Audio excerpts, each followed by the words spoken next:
जैसे भ्रमणी अतखिले कुसुमों से अलंकृत तमाल तरों का आश्रय लेती है, उसी प्रकार जो श्रीहरि के रोमांच से सुशोभित श्रीअंगों पर निरंतर पड़ता रहता है तथा जिसमें संपूर्ण ऐश्वर्यों का निवास है, संपूर्ण मंगलों की अधिष्ठात्री देवी भगवती महालक्ष्मी का वह कटाक्ष मेरे लिए मंगलदायी हो।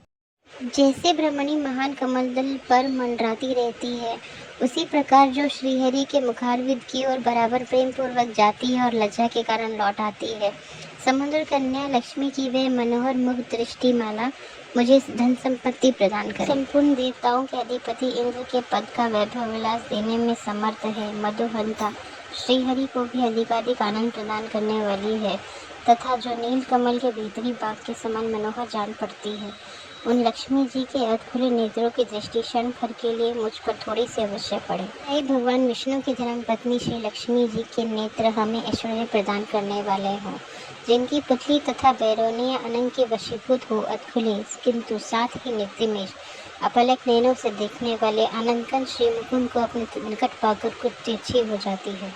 जो भगवान मधुसूदन को कौष्टव भ्रमणी मंडित वक्षस्थल में इंद्र नीलमयी हरावली से सुशोभित होती है तथा उनके भी मन में प्रेम का संचार करने वाला है, वह कमल कुंज वासिनी कमला की कटाक्ष माला मेरा कल्याण करे। जैसे मेघों की घटा में बिजली चमकती है, उसी प्रकार जो कैटभ शत्रु श्री विष्णु की काली मेघमाला के श्याम सुंदर वक्षस्थल पर प्रकाशित होती है, जिन्होंने अपने आविर्भाव से भृगुवंश को आनंदित किया है तथा जो समस्त लोकों की जननी है, उन भगवती लक्ष्मी की पूजनीय मूर्ति मुझे कल्याण प्रदान करे।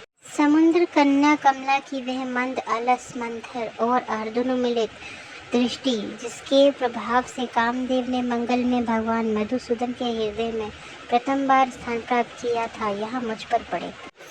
भगवान नारायण की प्रेयसी लक्ष्मी का नेत्र रूपी मेघ दया रूपी अनुकूल पवन से प्रेरित हो दुष्कर्म धनागम विरोधी असुर प्रारब्ध रूपी धाम की चिरकार के लिए दूर हटाकर विषाद रूपी धर्मजन्य ताप से पीड़ित मुस्तीन रूपी चातक पर धन रूपी जलधारा की वृष्टि करे।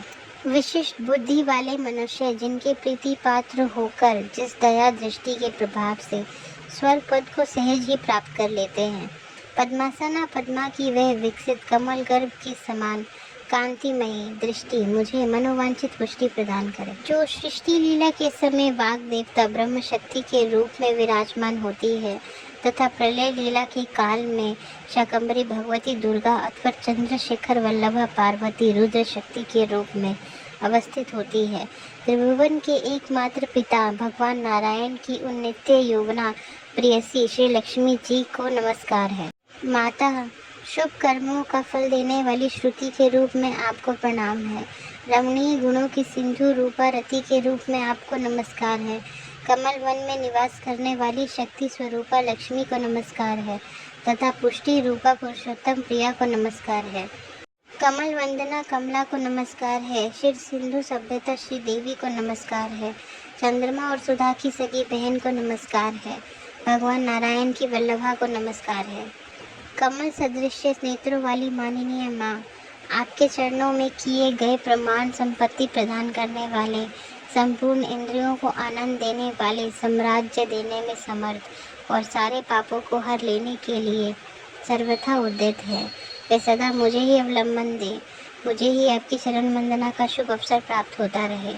जिनकी कृपा कटाक्ष के लिए की गई उपासना उपासक के लिए संपूर्ण मनोरथों और संपत्तियों का विस्तार करती है, श्री हरि की हृदयेश्वरी, उन्हें आप लक्ष्मी देवी का मैं मन वाणी और शरीर से भजन करती हूँ। भगवती हरिप्रिया, तुम कमल वन में निवास करने वाली हो, तुम्हारे हाथों में नीला कमल सुशोभित है, तुम अत्यंत उज्जवल वस्त्र गंध और माला आदि से सुशोभित हो, तुम्हारी झांकी बड़ी मनोरम है। त्रिभुवन का ऐश्वर्य प्रदान करने वाली देवी, मुझ पर प्रसन्न हो जाओ। दिग्गजों द्वारा स्वर्ण कलश के मुख से गिराए गए आकाश गंगा के निर्मल एवं मनोहर जल से जिनके श्री अंगों का अभिषेक स्नान संपादित होता है, संपूर्ण लोकों के अधीश्वर भगवान विष्णु की गृहिणी और शिव सागर की पुत्री, उन जगत जननी को मैं प्रातः काल प्रणाम करती हूँ। कमल नयन केशव की कामनी कमले, मैं अकिंचित दीनहीन मनुष्य में अग्रगण्य हूँ। अतएव तुम्हारी कृपा का स्वाभाविक पात्र हूँ। तुम उमड़ती हुई करुणा की बाण की तरह तरंगों के समान कटाक्षों द्वारा मेरी ओर देखो। जो मनुष्य इन स्तुतियों द्वारा प्रतिदिन वेत्रीय स्वरूपा त्रिभुवन जननी भगवती लक्ष्मी को स्तुति करते हैं, वे इस भूतल पर महान गुणवान और अत्यंत सौभाग्यशाली होते हैं तथा विद्वान पुरुष भी उनके मनोभावों को जानने के लिए उत्सुक रहते हैं।